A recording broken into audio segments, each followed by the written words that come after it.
ਕਾਫੀ ਤਸ਼ੱਦਦ ਕੀਤਾ, ਮੇਰੇ ਬਾਲ ਕਾਟੇ ਸੀ ਤੇ ਨਾਲੇ ਮੈਨੂੰ ਜੁੱਤੀਆਂ ਚਟਾਈਆਂ ਸੀ।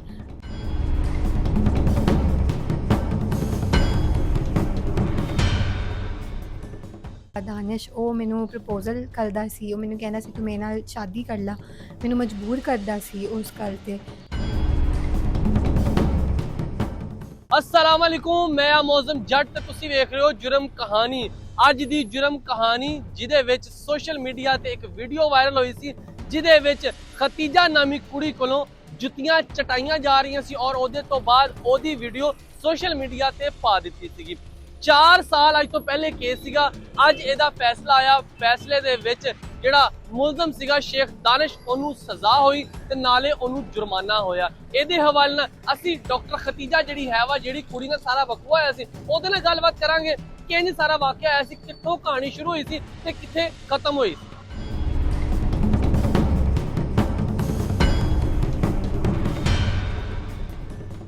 4 ਸਾਲ ਪਹਿਲੇ ਸੋਸ਼ਲ ਮੀਡੀਆ ਤੇ ਇੱਕ ਵੀਡੀਓ ਵਾਇਰਲ ਹੋਈ ਸੀਗੀ, ਉਹਦੇ ਵਿੱਚ ਬੜੀ ਹੀ ਨਾਜ਼ੇਬਾ ਹਰਕਤ ਕਰਵਾਈ ਜਾ ਰਹੀ ਸੀਗੀ। ਉਹ ਲੜਕੀ ਸਾਡੇ ਨਾਲ ਮੌਜੂਦ ਹੈ ਡਾਕਟਰ ਖਤੀਜਾ, ਜਿਨ੍ਹਾਂ ਨਾਲ ਇਹ ਸਾਰਾ ਵਕੂਆ ਹੋਇਆ ਸੀਗਾ। ਇਹਨਾਂ ਨਾਲ ਗੱਲਬਾਤ ਕਰਦੇ ਕਿਉਂਕਿ ਹੁਣ ਇਹ ਕੇਸ ਜਿੱਤ ਗਏ ਨੇ। ਜਿੱਤਣ ਤੋਂ ਬਾਅਦ ਅਸੀਂ ਸਾਰੀ ਕਹਾਣੀ ਮੈਡਮ ਤੁਸੀਂ ਦੱਸਣੀ ਆ ਕਿ ਕਿੱਥੋਂ ਕਹਾਣੀ ਸ਼ੁਰੂ ਹੋਈ ਸੀ, ਕਿੱਥੋਂ ਇਹ ਗੱਲ ਇੱਥੇ ਤੱਕ ਪਹੁੰਚ ਗਈ ਕਿ ਇੰਨੀ ਗਲਤ ਵੀਡੀਓ ਬਣਾਈ ਗਈ, ਉਸ ਤੋਂ ਬਾਅਦ ਵਾਇਰਲ ਕੀਤੀ ਗਈ, ਕਿਸ ਤਰ੍ਹਾਂ ਸਾਰੀ ਕਹਾਣੀ ਸ਼ੁਰੂ ਹੁੰਦੀ। ਜਿਹੜੀ ਅਨਾ ਸੀ ਉਹ ਸ਼ੇਖ ਦਾਨਿਸ਼ ਦੀ ਬੇਟੀ ਆ ਤੇ ਮੇਰੀ ਉਹ ਦੋਸਤ ਸੀ। ਅਸੀਂ ਸਾਥ ਘੁੰਮਦੇ ਫਿਰਦੇ ਸੀ ਤੇ ਉਹਨੇ ਮੈਨੂੰ ਜਿਹੜਾ ਉਹਦਾ ਬਾਪ ਆ ਦਾਨਿਸ਼, ਉਹ ਮੈਨੂੰ ਪ੍ਰਪੋਜ਼ਲ ਕਰਦਾ ਸੀ। ਉਹ ਮੈਨੂੰ ਕਹਿੰਦਾ ਸੀ ਤੂੰ ਮੇਰੇ ਨਾਲ ਸ਼ਾਦੀ ਕਰ ਲਾ, ਮੈਨੂੰ ਮਜਬੂਰ ਕਰਦਾ ਸੀ ਉਸ ਗੱਲ 'ਤੇ। ਤੇ ਮੈਂ ਅਨਾ ਨੂੰ ਇਹ ਗੱਲ ਦੱਸੀ ਔਰ ਡੈਫੀਨੇਟਲੀ ਸਾਡੀ ਵਿੱਚ ਥੋੜ੍ਹੀ ਇੱਥੇ ਝਗੜਾ ਹੋਇਆ, ਆਰਗੂਮੈਂਟ ਹੋਈ, ਜਿੱਥੇ ਉਹਨੇ ਆਪਣੀ ਫੈਮਿਲੀ ਨੂੰ ਇਨਵੋਲਵ ਕਰ ਲਿਆ ਤੇ ਨਾਲੇ ਉਹਨਾਂ ਨੇ ਫਿਰ ਇਹ ਸਾਰਾ ਮਿਲੀ ਭਗਤ ਕੀਤੀ ਤੇ ਉਹਨਾਂ ਨੇ ਮੇਰੇ ਨਾਲ ਇਹ ਸਾਰਾ ਤਸ਼ੱਦਦ ਕੀਤਾ ਤਾਂ ਕਿ ਉਹ ਮੈਨੂੰ ਸਬਕ ਸਿਖਾ ਸਕਣ। ਅੱਛਾ, ਜਿਹੜੀ ਵੀਡੀਓ ਇੱਕ ਵਾਇਰਲ ਹੋਈ ਸੀਗੀ, ਜਿਹੜੀ ਜੁੱਤੀਆਂ ਦੀ ਵੀਡੀਓ ਸੀਗੀ, ਉਹ ਬੜੀ ਨਾਜ਼ੇਬਾ ਹਰਕਤ ਕਰਵਾਈ ਗਈ ਸੀ ਤੁਹਾਡੇ ਕੋਲ, ਉਹ ਕਿਸ ਤਰ੍ਹਾਂ ਕਰਵਾਈ ਗਈ ਸੀ? ਇਹ ਸਾਨੂੰ ਅਗਵਾ ਕਰਕੇ, ਅਬਡਕਟ ਕਰਕੇ ਉੱਥੇ ਲੈ ਗਏ ਸੀ ਆਪਣੇ ਘਰ ਔਰ ਤੇ ਉੱਥੇ ਇਹਨਾਂ ਨੇ ਜਿਹੜਾ ਹੈ ਨਾ ਉਹ ਸਭ ਮੇਰੇ ਨਾਲ ਤਸ਼ੱਦਦ ਕੀਤਾ ਕਿਉਂਕਿ ਇਹਨਾਂ ਦੇ ਕੋਲ ਅਸਲਾ ਸੀ, ਉਹ ਇਹਨਾਂ ਦਾ ਘਰ ਸੀ ਤੇ ਡੈਫੀਨੇਟਲੀ ਜਿਹੜੀ ਹੈ ਮੈਨੂੰ ਗੱਲ ਕਹਿੰਦੇ ਗਏ ਉਹ ਮੈਨੂੰ ਕਰਨੀ ਪਈ। ਤੁਸੀਂ ਉਸ ਵੇਲੇ ਇਕੱਲੇ ਸੀ ਜਾਂ ਤੁਹਾਡੇ ਨਾਲ ਕੋਈ ਹੋਰ ਵੀ ਹੈ ਸੀ? ਇਹ ਮੈਨੂੰ ਤੇ ਮੇਰੇ ਭਾਈ ਨੂੰ ਜਿਹੜਾ ਹੈ ਨਾ ਅਗਵਾ ਕਰਕੇ ਲੈ ਕੇ ਗਏ ਸੀ। ਅੱਛਾ, ਉਸ ਤੇ ਤਸ਼ੱਦਦ ਕਿਸ ਤਰ੍ਹਾਂ ਤੁਹਾਨੂੰ ਮਾਰਦੇ ਰਹੇ, ਕੀ ਤੁਹਾਡੇ ਤੇ ਮਾਰਿਆ, ਤੁਹਾਨੂੰ ਤਸ਼ੱਦਦ ਕਰਦੇ ਪਏ? ਇਹਨਾਂ ਨੇ ਮੇਰੇ 'ਤੇ ਕਾਫੀ ਤਸ਼ੱਦਦ ਕੀਤਾ, ਮੇਰੇ ਬਾਲ ਕਾਟੇ ਸੀ ਤੇ ਨਾਲੇ ਮੈਨੂੰ ਜੁੱਤੀਆਂ ਚਟਾਈਆਂ ਸੀ, ਨਾਲੇ ਥੋੜ੍ਹਾ ਜਿਹਾ ਮਤਲਬ ਮੈਨੂੰ ਮਾਰਿਆ, ਦੂਜੀ ਤਰ੍ਹਾਂ ਵੀ ਮਾਰਿਆ ਸੀ, ਕਾਫੀ ਇਹਨਾਂ ਨੇ ਕੀਤਾ ਸੀ ਤੇ ਸ਼ੇਖ ਦਾਨਿਸ਼ ਨੇ ਜਿਹੜਾ ਹੈ ਜ਼ਿਆਦਤੀ ਕਰਨ ਦੀ ਵੀ ਕੋਸ਼ਿਸ਼ ਕੀਤੀ ਸੀ। ਅੱਛਾ, ਤੁਹਾਡਾ ਪਹਿਲੇ ਸ਼ੇਖ ਦਾਨਿਸ਼ ਦੇ ਨਾਲ ਕੋਈ ਤਾਲੁਕ ਹੈ ਸੀ, ਉਹਨਾਂ ਨਾਲ ਕੋਈ ਗੱਲਬਾਤ ਹੈ ਸੀ ਜਾਂ ਸਿਰਫ ਉਦੋਂ ਹੀ ਮਾਮਲਾ ਸ਼ੁਰੂ ਹੋਇਆ? ਨਹੀਂ, ਬਿਲਕੁਲ ਕੋਈ ਵੀ ਗੱਲਬਾਤ ਨਹੀਂ ਸੀ। ਇਹਨਾਂ ਨੇ ਸਿਰਫ ਇਹ ਪ੍ਰੋਪੇਗੈਂਡਾ ਕ੍ਰੀਏਟ ਕੀਤਾ, ਮੈਨੂੰ ਪ੍ਰੈਸ਼ਰਾਈਜ਼ ਕਰਨ ਲਈ, ਮੈਨੂੰ ਡੀਫੇਮ ਕਰਨ ਲਈ ਇਹਨਾਂ ਨੇ ਸਭ ਕੁਝ ਕੀਤਾ ਸੀ ਤਾਂ ਕਿ ਮੈਂ ਚੁੱਪ ਹੋ ਜਾਵਾਂ, ਮੈਂ ਇਸ ਮੁਕੱਦਮੇ ਨੂੰ ਅੱਗੇ ਨਾ ਲੈ ਕੇ ਜਾਵਾਂ।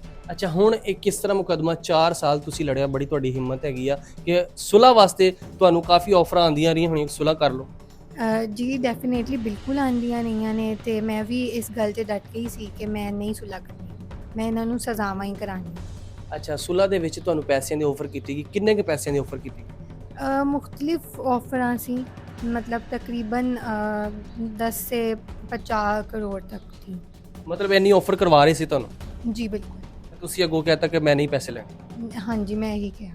ਠੀਕ ਹੈ, ਹੁਣ ਫੈਸਲਾ ਆ ਗਿਆ ਹੈ, ਫੈਸਲੇ ਦੇ ਵਿੱਚ ਹੁਣ ਤੁਸੀਂ ਕਿੰਨੇ ਕੁ ਮੁਤਮਿਨ? ਕਿਉਂਕਿ ਸਾਡੇ ਪਾਕਿਸਤਾਨ ਦੀਆਂ ਅਦਾਲਤਾਂ ਜਿਹੜੀਆਂ ਮੁਫਤ ਅਕਸਰ ਕੇਸ ਲੰਬੇ ਤੋਂ ਲੰਬੇ ਹੁੰਦੇ ਨੇ, ਲੇਕਿਨ ਚਲੋ 4 ਸਾਲ ਬਾਅਦ ਆਏ, ਦੇਰ ਹੈ ਦਰੁਸਤ ਹੈ, ਫੈਸਲਾ ਤੇ ਅੱਛਾ ਆ ਗਿਆ। ਸਾਡੀਆਂ ਜਿਹੜੀਆਂ ਪਾਕਿਸਤਾਨੀ ਅਦਾਲਤਾਂ, ਉਹਦੇ ਤੇ ਤੁਸੀਂ ਕਿੰਨੇ ਕੁ ਮੁਤਮਿਨ? ਮੈਂ ਬਹੁਤ ਮੁਤਮਈਨ ਹਾਂ। ਸਾਡੀ ਜਿਹੜੀ ਜੱਜ ਆ ਫੀਮੇਲ ਮੈਡਮ ਕਨੀਜ਼ ਫਾਇਜ਼ਾ ਭੱਟੀ, ਉਹਨਾਂ ਨੇ ਬੜਾ ਤਾਰੀਖੀ ਫੈਸਲਾ ਸੁਣਾਇਆ ਇਹ 'ਚ। ਨਾਲੇ ਉਹਨਾਂ ਨੇ ਸਾਰੇ ਮੁਲਜ਼ਮਾਂ ਨੂੰ ਮੈਕਸਿਮਮ ਪਨਿਸ਼ਮੈਂਟ ਅਵਾਰਡ ਕੀਤੀ ਆ ਤੇ ਮੈਂ ਤਾਂ ਬਹੁਤ ਰਾਜ਼ੀ ਹਾਂ ਇਸ ਤੋਂ।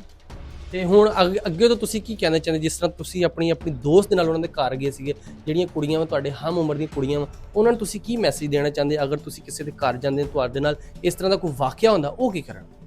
ਇਹ 'ਚ ਮੈਂ ਡੈਫੀਨੇਟਲੀ ਸਾਰੀ ਕੁੜੀਆਂ ਨੂੰ ਇਹੀ ਕਹਾਂਗੀ ਕਿ ਤੁਸੀਂ ਇਹਨਾਂ ਵਰਗੀ ਕੁੜੀਆਂ ਤੋਂ ਦੂਰ ਹੋ ਜਾਓ, ਬਿਕਾਜ਼ ਇਹ ਜਿਹੜੀਆਂ ਸ਼ਰਪਸੰਦ ਕੁੜੀਆਂ ਹੁੰਦੀਆਂ ਨੇ, ਖੁਦ ਨੂੰ ਬਹੁਤ ਬੜੀ ਸ਼ੈ ਸਮਝਦੀਆਂ। ਮੈਂ ਸਾਰੇ ਰਿਚ ਲੋਕਾਂ ਨੂੰ ਨਹੀਂ ਕਹਿ ਰਹੀ, ਬਹੁਤ ਅੱਛੇ ਲੋਕ ਵੀ ਹੁੰਦੇ ਨੇ, ਮੇਰੀ ਬੜੀ ਫਰੈਂਡਸ ਨੇ ਜਿਹੜੀ ਹੋਰ ਵੀ ਰਿਚਾਂ ਨੇ, ਲੇਕਿਨ ਉਹ ਬਹੁਤ ਅੱਛੀਆਂ ਨੇ।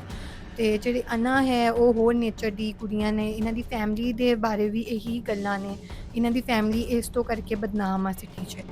ਤੇ ਲੇਕਿਨ ਮੈਂ ਇਹੀ ਕਹਾਂਗੀ ਕਿ ਤੁਸੀਂ ਧਿਆਨ ਰੱਖੋ, ਨਾਲੇ ਥੋੜ੍ਹਾ ਬੈਕਗਰਾਊਂਡ ਚੈੱਕ ਕਰਕੇ ਫਰੈਂਡਸ ਬਣਾਓ।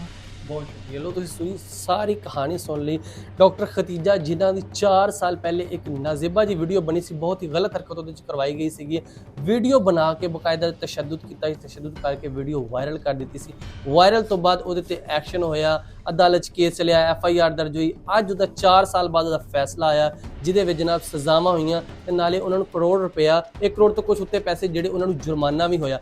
ਅਗਰ ਇਸ ਤਰ੍ਹਾਂ ਹੀ ਸਾਡੀਆਂ ਅਦਾਲਤਾਂ ਫੈਸਲਾ ਕਰਦੀਆਂ ਰਹਿਣ ਤੇ ਸਾਨੂੰ ਆਪਣੀ ਅਦਾਲਤਾਂ ਤੇ ਬੜਾ ਯਕੀਨ ਹੈਗਾ, ਔਰ ਕੋਈ ਵੀ ਕੇਸ ਹੋਵੇਗਾ ਜਲਦੀ ਉਹਦਾ ਫੈਸਲਾ ਆਏਗਾ। ਔਰ ਬਾਕੀ ਕੁੜੀਆਂ ਨੂੰ ਵੀ ਮੈਸੇਜ ਦਿੱਤਾ ਗਿਆ, ਤੁਸੀਂ ਇਸ ਤਰ੍ਹਾਂ ਦੀ ਦੋਸਤੀ ਤੋਂ ਦੂਰ ਰਹਿਣਾ। ਅਗਰ ਤੁਹਾਡੀ ਵੀ ਕੋਈ ਇਸ ਤਰ੍ਹਾਂ ਦੀ ਦੋਸਤ ਹੈ ਤਾਂ ਉਹਦੇ ਨਾਲ ਆਪਣੀ ਦੋਸਤੀ ਖਤਮ ਕਰ ਦਿਓ। ਇਹ ਨਾ ਹੋਵੇ ਤੁਹਾਡੇ ਨਾਲ ਵੀ ਇੰਜ ਦਾ ਕੋਈ ਵਾਕਿਆ ਪੇਸ਼ ਆ ਜਾਵੇ।